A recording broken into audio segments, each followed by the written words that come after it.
Residency and Fellowship Program, is adjunct faculty in Cleveland State University's DPT program, and mentors residents and fellows in training.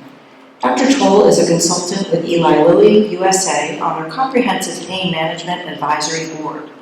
He also teaches continuing education and is co-owner of Tier 1 Education. Please join me in welcoming Dr. Philip Toll for Clinical Reasoning, Strategies to Move from Novice to Expert.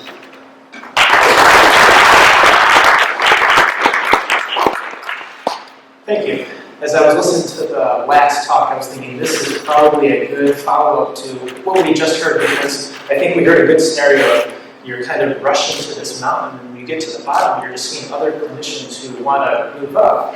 And so maybe this helps us to figure out how can we get up that mountain a little bit quicker. So one question I asked myself a long time ago was, how do you get to expert?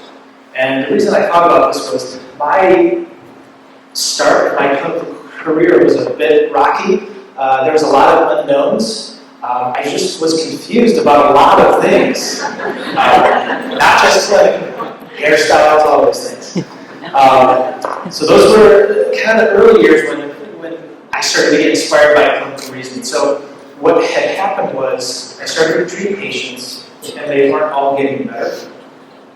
When I left school as a PT student, I wrote a goal that said all of my patients will get better, which now looking back is pretty silly. But I think because of that, that forced me to want to improve myself when I started to treat patients and realized they weren't all getting better. So that led me to seek out ways to improve myself. And one of those ways was residency. Really, the best part about residency training is the mentorship. That's where you get to work with another expert who can challenge you and give you skills to develop yourself. And often, if hopefully they're doing a good job, it's skills that you can take and keep using and keep building yourself.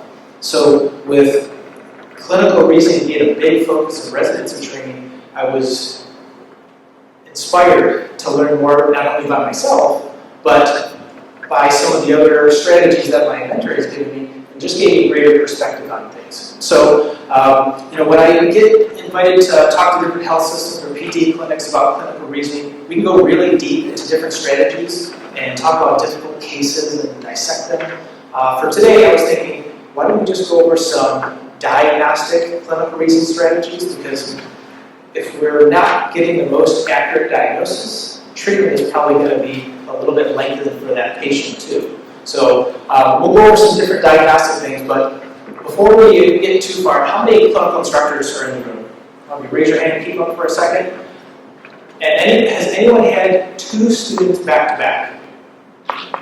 Way up high? Oh, yeah. So you'll understand where I'm coming from here. So this was a few years ago. I had 3 students back-to-back-to-back. So from January to the end of August, I had students. So this last student, we'll call him Jeff because his name is Jeff. And this was a time where I probably was not being a good mentor. But Jeff pushed me to the brink. I wanted to turn in my badge, rip off the license on the wall, and just go home and stare at the corner. It was middle of summer and I was behind on all my notes. But Jeff was a good student. The problem was this was his first clinical, and this was the first week or 2. And so we're evaluating a patient. This is probably midway through the day. And I got all the notes from the prior part of the day to do, and 3 from the day before. And so I just want to work on some things, get caught up. So Jeff starts to evaluate this patient in the room, and the patient starts to explain, whenever I bend forward, I feel this pain go down my leg. If I sit for too long, pain goes down my leg. And if I cough or sneeze, this pain shoots down my leg. Okay, this sounds familiar. And then the patient offers up this little nugget on a silver platter and says, if I lie on my stomach, my leg seems to feel better. So at that point, I'm like, hey, Jeff, you got this. So I start typing like a madman. And Jeff finishes, and he says, okay, what do you think? Should we do some soft tissue? And I say, yeah, let's do that. In my mind, I'm thinking, I don't care what you do. He'll be in prone, I'll be doing some limits, so go for it. So I'm typing, and after a few minutes I realize it's kind of quiet. And I look back, and then there's Jeff. And he's got his hands flat on the patient's back. and he's kind of staring off. And what he's doing is a technique called static contact, which we've taught him in school, and it's really just meant to calm down the patient's nervous system, put them at ease, but it's meant for 5 or 10 seconds. Jeff had been here for a few minutes. After 10 seconds, it gets creepy. So I kind of, all right, Jeff, let's move along here. So we get him going in the right direction, and what I realized was, it wasn't that Jeff was doing something wrong. We were on 2 different wavelengths of how we were processing the problem. I was using more of a type 1 or a fast type of processing. I had seen this pattern before. I treated this before. I could see how exactly this patient was going to respond. Jeff was on type 2. He was being very analytical. He was weighing out all of his options. He was still trying to figure out what's the best treatment for this person. So we were just on 2 different wavelengths. He was taking the slow, deliberate path, weighing everything out, just like the family truster we see moving there. He was just taking his time because he hadn't had the repetitions that I had had before. So the advantage of type 1, which is what you see more often with experts, is that it's fast and it's usually pretty accurate. The one downside though, whenever we make fast decisions, we're more likely to have errors. And that's kind of something we should be aware of because especially as we get more seasoned and become more experienced, we're probably more likely to make these errors that are associated with type 1 reasoning.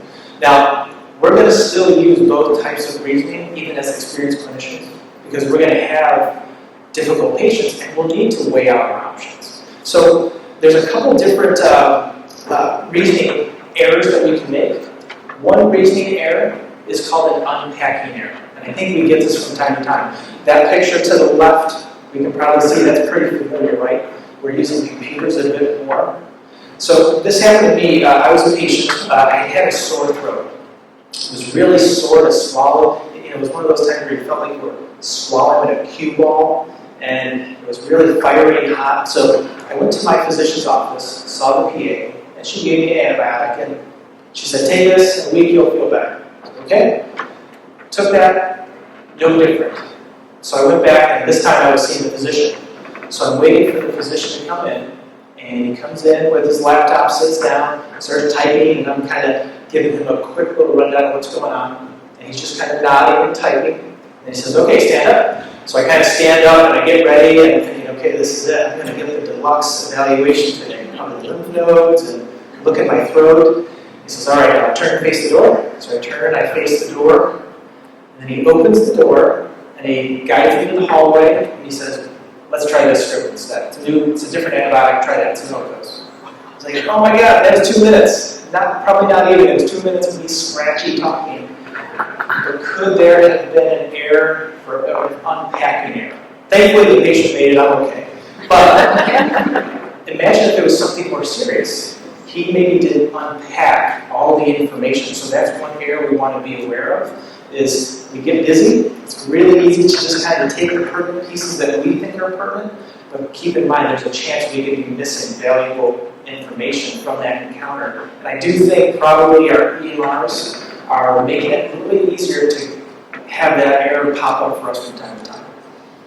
The other error that I think we probably more commonly will commit is this confirmation error. So, or confirmatory bias.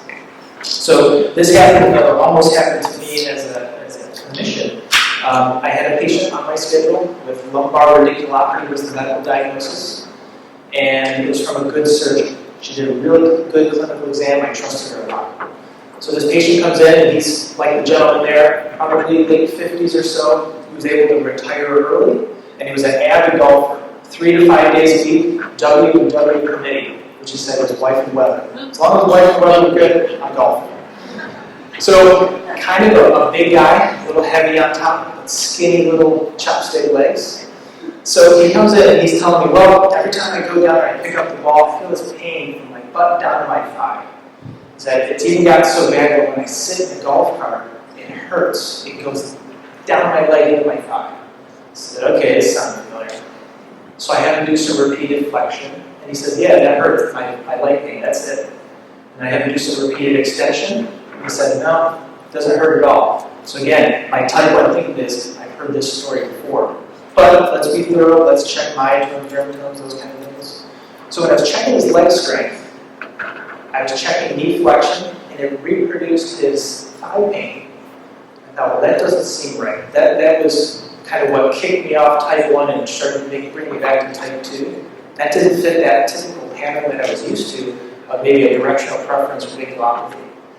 Thankfully, because of that one incidental finding, I didn't commit that confirmatory bias. But what we did figure out was he had a proximal hamstring tendinopathy that did make complete sense with his case.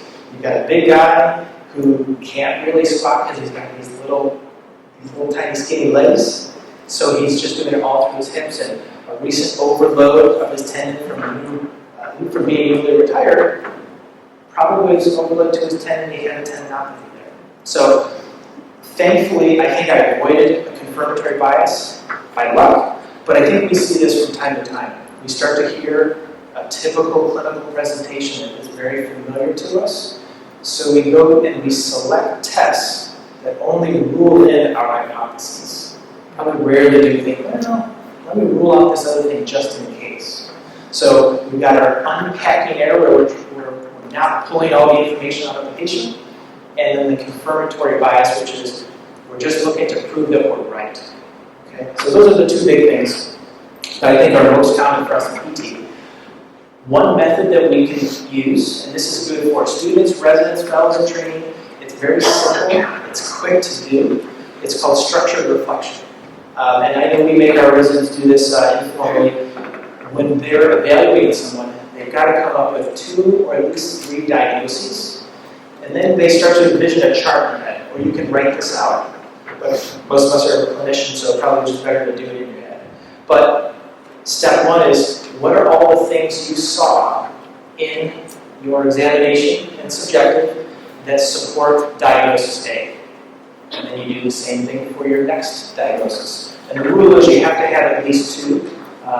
Even if you're so certain it's the first one, you still have to have at least 1 more, ideally 3 or more.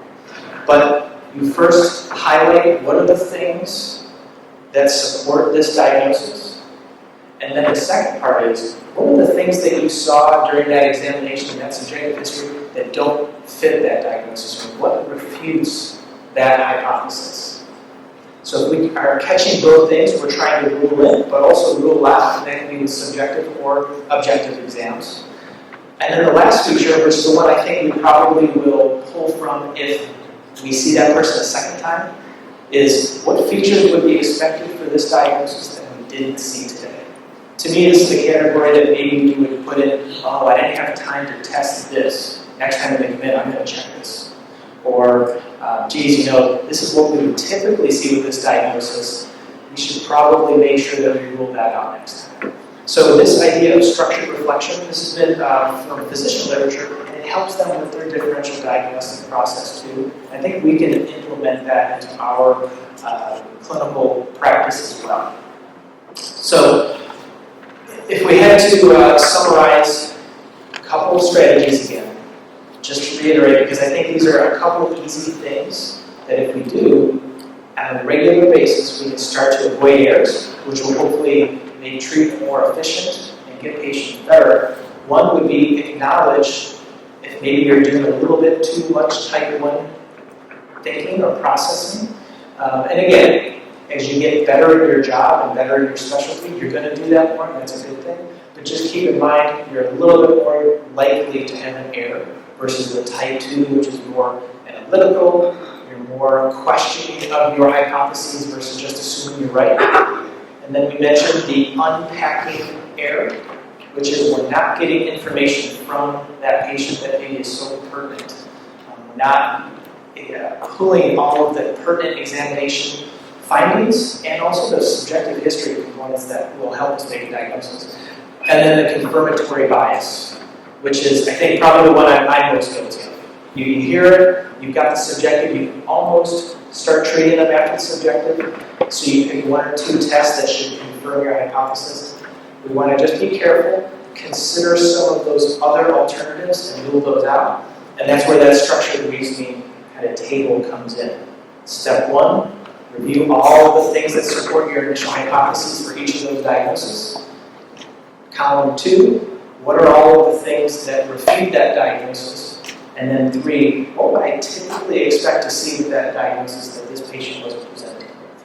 So, these are just some quick strategies. If anyone has more interest in this, let me know. There's more forms that are available that take a little bit more time. There's probably more learning tools, but they're a bit more elaborate because if you look up in especially the physician literature, there are lots of different errors that we're susceptible to making.